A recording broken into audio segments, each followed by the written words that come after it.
Bonjour tout le monde. Donc, je semble avoir touché un air sensible avec cette entrevue et ce post. Il y a beaucoup d'opinions qui très différentes.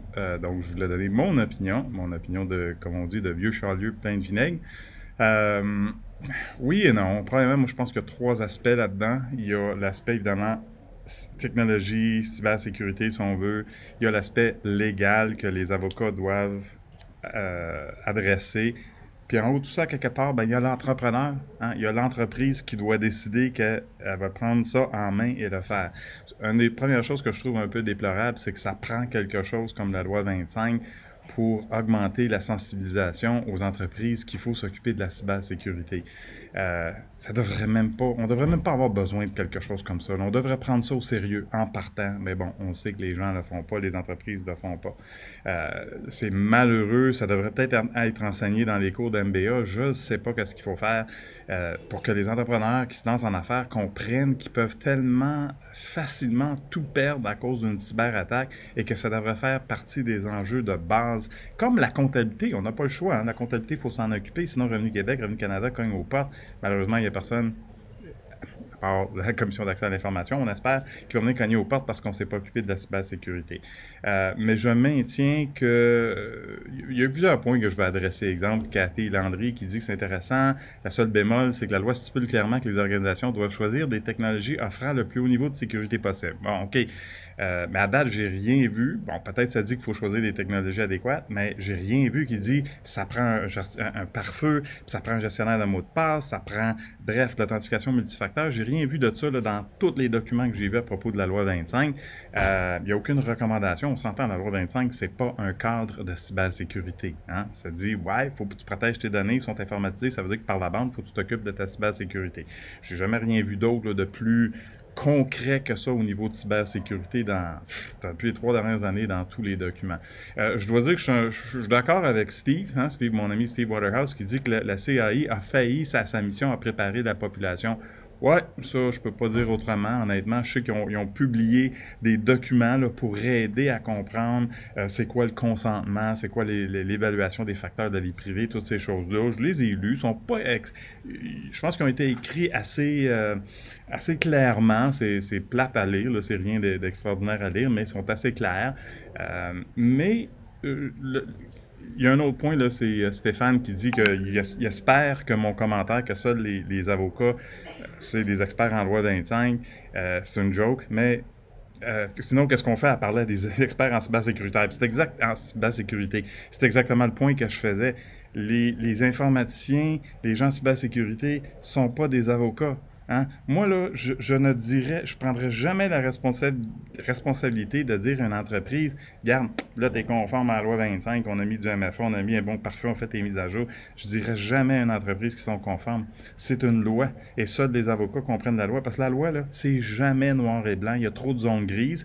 Et le gros travail, je crois, mon opinion encore, des avocats et des avocates, c'est d'interpréter les lois. Hein? Donc, moi, je ne confirmerai jamais, en tant qu'informaticien, peu importe consultant en cybersécurité, qu'une entreprise est entièrement conforme à la loi 25. Le plus que je pourrais faire, c'est de dire, regarde, on a mis tout ça en place pour mitiger le risque d'une cyberattaque.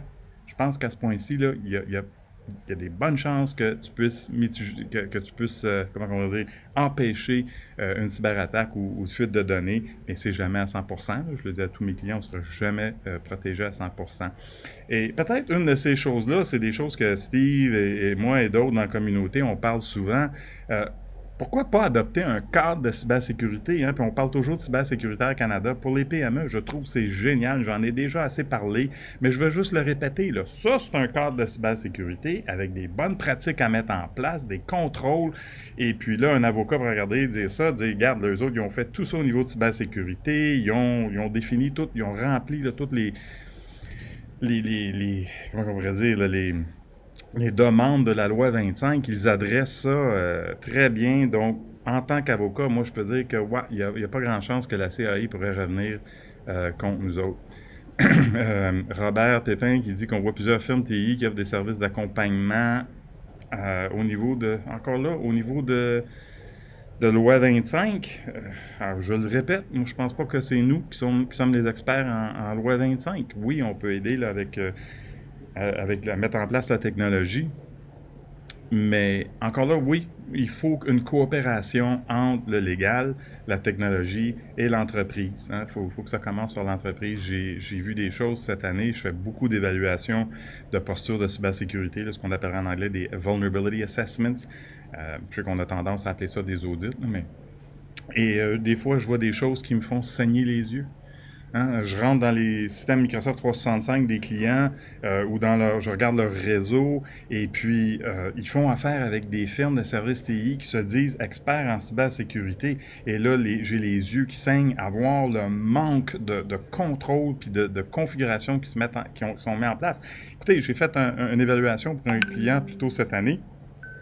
Qui ont signé un contrat avec une firme de cybersécurité, là. Puis ça se pète les bretelles gros de main sur leur site web, puis ça charge un prix de fou. Elle m'a montré les factures, là, j'en braillais, là, je me disais, hey, peut-être que je charge pas assez, ça n'a pas de bon sens. Mais sur le réseau, j'ai trouvé un FortiGate, leur pare-feu, là, ils leur ont vendu un FortiGate plutôt cette année parce qu'ils ont dit, hey, ça prend ça pour ta sécurité, là. Puis ils ont vendu ça au mois de mars cette année, là, il y a quelques mois. Et le firmware du FortiGate date du mois d'août 2023. J'ai regardé la version là, pour voir, il y a des vulnérabilités majeures. Mais là, l'entreprise pense qu'ils sont sécuritaires parce qu'ils se connectent en VPN. Mais il y a des failles majeures et critiques dans justement le logiciel VPN. On sait que FortiGate en a eu plein dans les 2 dernières années. Alors pour moi, de voir des affaires de même, là, qu'est-ce que je fais là? Bref, c'est vraiment désolant de voir la situation. Mais c'est sûr qu'il faut travailler. Il n'y a rien de noir et blanc. Je ne sais pas c'est quoi la solution. C'est sûr qu'il faut travailler avec des avocats, des avocates. Moi, je le dis encore, puis je le maintiens. C'est pas moi l'expert en loi 25. Je ne crois pas que ce sont les informaticiens, les experts en cybersécurité. On doit tous travailler ensemble. Mais bref, il faut que ça commence par l'entreprise. Il faut que ça commence par l'entrepreneur qui dit, pour moi, c'est important la cybersécurité. Je veux minimiser le risque de perdre mon entreprise à cause de niaiseries. Bref, je pense que tout le monde a raison. Nicolas qui n'est pas d'accord, Nicolas Duguay, évidemment, d'Insacam, avec qui je travaille beaucoup, qui dit « Ah, pas d'accord. » Ben non, je comprends, Nicolas, vous avez des beaux programmes en passant pour Malware 25. Là, regardez ce site-là, il y a du bon accompagnement. Mais encore là, on parle du technique. Hein, on peut adresser le technique, mais au niveau de conformité, moi, je ne me lancerai pas là-dedans. Je remets ça aux avocats. Donc, c'est ça. On continue la discussion. Peut-être qu'on va trouver justement des solutions et des bonnes idées. Ciao tout le monde.